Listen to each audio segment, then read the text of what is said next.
महाकुंभ की शोभा है नागा साधु। नागा साधु को देखने के लिए देश ही नहीं बल्कि विदेश के कोने कोने से लोग महाकुंभ में आते हैं। आज इस वीडियो में आपको सनातन धर्म के संरक्षक कहे जाने वाले नागा साधुओं के कुछ अनछुए पहलुओं से पर्दा उठाएंगे और आपको बताएंगे कुछ कहानियां, ऐसे पहलू जिसे आपने ना पहले जाना था और ना ही इनके बारे में सुना होगा। महाकुंभ में स्नान का विशेष महत्व है और ये स्नान का मौका भी सबसे पहले नागा साधुओं को ही दिया जाता है।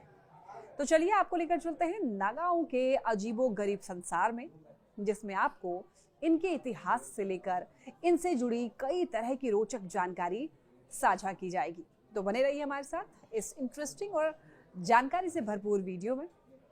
शुरुआत नागाओं के इतिहास से करते हैं। कहां से आया ये शब्द नागा, क्या है इसका अर्थ? नागा शब्द संस्कृत के नग शब्द से बना है। नग यानी पहाड़ और नागा मतलब पहाड़ में रहने वाले लोग, मतलब पहाड़ में रहने वाले को नागा कहते हैं। आदि शंकराचार्य ने दशनामी संप्रदाय की शुरुआत की। ज्यादातर नागा सन्यासी इसी संप्रदाय से नागा बनना शुरू किया। नागा सन्यासी दो तरह के होते हैं, एक शास्त्रधारी जो कि शास्त्रों का अध्ययन करते हैं और दूसरे शस्त्रधारी जो युद्ध में पारंगत होते हैं। शब्दों में कंफ्यूज मत हो जाइएगा। शास्त्र मतलब वेद पुराण सनातन धर्म के ग्रंथ और शस्त्र मतलब अस्त्र जो युद्ध करते समय प्रयोग में लाया जाता है, जैसे कि भाला तलवार। नागाओं का समूह इन दोनों में पारंगत होता है।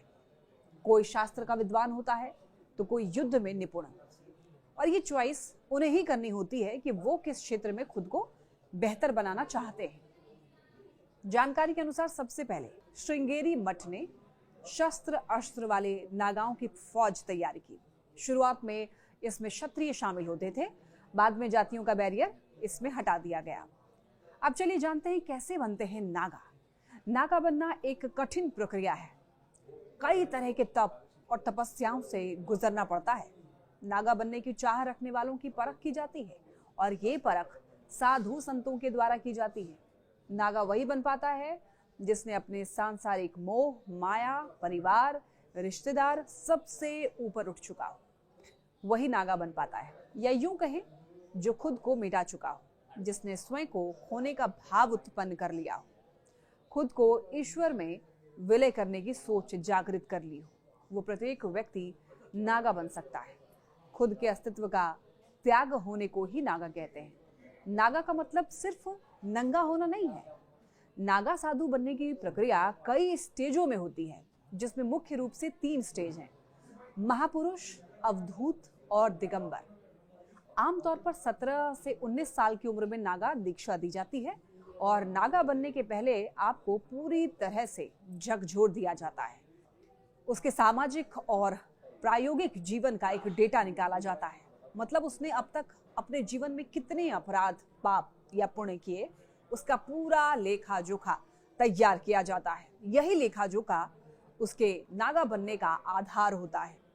अगर उसके जीवन का ट्रैक रिकॉर्ड अच्छा रहा तो उसे नागा बनने की प्रक्रिया में एक स्टेप आगे भेज दिया जाता है, और अगर ट्रैक अच्छा नहीं रहा तो यहीं पर उसके नागा बनने का सपना चकनाचूर हो जाता है।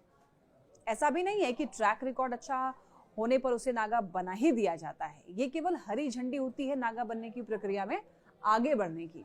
मतलब यहाँ से साधु संतों की स्वीकारोक्ति मिलती है कि उसे अखाड़ा स्वीकार करें, उसे गुरु स्वीकार करें, और इसके आगे भी कई और परीक्षाओं से गुजरना पड़ता है।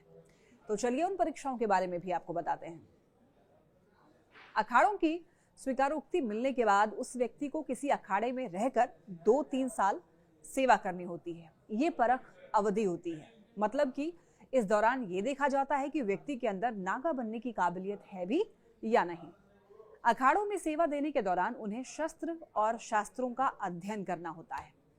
अखाड़ों में सेवा के दौरान उनकी हर तरह की क्षमताओं की परख की जाती है। साधु संत ये देखते हैं कि नागा बनने जा रहे व्यक्ति की नींद, भूख और काम वासना पर नियंत्रण है या नहीं, उसने आलस्य पर जीत हासिल की या नहीं। मतलब नागा बनने की चाह रखने वाले व्यक्ति के अंदर नींद, भूख, काम वासना और आलस्य पर जीत हासिल बेहद जरूरी होता है, और ये सारी चीजें उसके परख अवधि के दौरान ही देखी जाती है। अब आप सोच रहे होंगे कि परख अवधि में पास होने के बाद उसे नागा बना दिया जाता होगा, तो ऐसा भी नहीं है। इसके अलावे भी उसे अन्य परीक्षाओं से गुजरना होता है। जी हाँ, तभी तो कहते हैं नागा बनना आसान नहीं होता है। परख अवधि के बाद गुरु उस व्यक्ति को सांसारिक जीवन में वापस लौटने के लिए कहते हैं। इस दौरान संसार की तरफ जाने के लिए प्रलोभन का दृश्य दिखाया जाता है, माया में बांधने की कोशिश की जाती है। अगर उसके पग नागा बनने के लिए अडिग हैं, सांसारिक सुखों की ओर डगमगाते नहीं हैं, तब जाकर उसे सन्यासी बनने की प्रतिज्ञा दिलाई जाती है और यहीं पर उसे महापुरुष घोषित कर दिया जाता है। याद रखिए, महापुरुष का बनना नागा बनने का फर्स्ट स्टेज होता है। इसके बाद 2 स्टेज अवधूत और दिगंबर शेष रहता है। अब भी वो नागा नहीं बना है, अभी तक वो महापुरुष ही है। यहाँ से नागा बनने के लिए 2 स्टेप और ऊपर जाना होता है।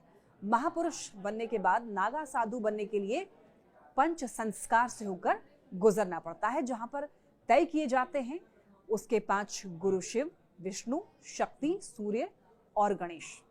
गुरु अपनी प्रेम कटारी से नागा बनने जा रहे हैं कि चोटी काट लेता है, यानी कि तय हो जाता है कि अब तुम इस गुरु के सानिध्य में आ गए, यानी जो तुम्हारी बुद्धि है इन्हीं के बल पर चलेगी। महापुरुष के आगे की प्रक्रिया है अवधूत बनने की। ये प्रक्रिया भी बहुत कठिन है। अवधूत बनने के लिए लगातार 3 दिनों तक व्रत रखना पड़ता है और उसके बाद पिंड दान करना पड़ता है। इस तरह से स्वयं के जीवन को समाप्त मान लिया जाता है। अवधूत मतलब उसके अपने जीवन को समाप्त मान लिया है। अब इस सांसारिक चीजों से उसका मोह भंग हो चुका है और ये कंप्लीट होने के बाद उसे दिगंबर बना दिया जाता है।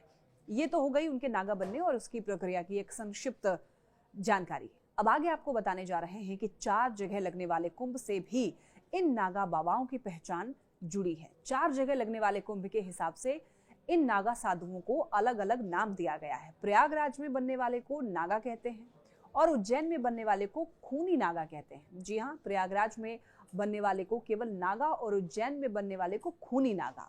ऐसे ही हरिद्वार में बनने वाले को बर्फानी नागा और नासिक में बनने वाले को खिचड़िया नागा कहा जाता है। अब तो आप समझ ही गए होंगे कि कुंभ लगने वाले चारों जगह के हिसाब से भी इन नागाओं की अलग पहचान है। हरिद्वार वाले को बर्फानी नागा कहा जाता है, नासिक में बनने वाले नागा को खिचड़िया नागा कहते हैं, उज्जैन में बनने वाले नागा को खूनी नागा कहते हैं और प्रयागराज में बनने वाले नागा को केवल नागा ही कहते हैं। पुरुष नागा सन्यासियों की तरह महिला सन्यासी बनने की प्रक्रिया भी कठिन होती है। इन्हें अवधूतनी, माई या फिर नागिन कहा जाता है। 2013 में सबसे पहले पुराने अखाड़े जूना अखाड़ा से महिला नागा सन्यासी जुड़ी थी। सबसे ज्यादा महिलाएं इसी अखाड़े में हैं और सबसे सीनियर महिला नागा सन्यासी को अखाड़े में श्री महंत कहा जाता है। नागा सन्यासी के खाने पीने की चीजों को भी कोडवर्ड में बोलते हैं। नागाओं की भाषा में आटा को भस्मी, दाल को पनियाराम, लहसुन को पाताल लौंग, नमक को रामरस और रोटी को रोटी राम के नाम से बुलाया जाता है। इंटरेस्टिंग है ना। रोटी को रोटी नहीं बोलते नागा साधु, रोटी को रोटी राम बोलते हैं, नमक को रामरस, और यही सारी चीजें हैं ऐसी हैं जो कि एक नागा को आम साधु संतों से अलग बनाता है। तभी तो इनकी पूरी दुनिया फैन है, इनका क्रेज पूरे विश्व में है। विश्व के लोग महाकुंभ में नागाओं को देखने के लिए ही तो मुख्य तौर पर भारत आते हैं।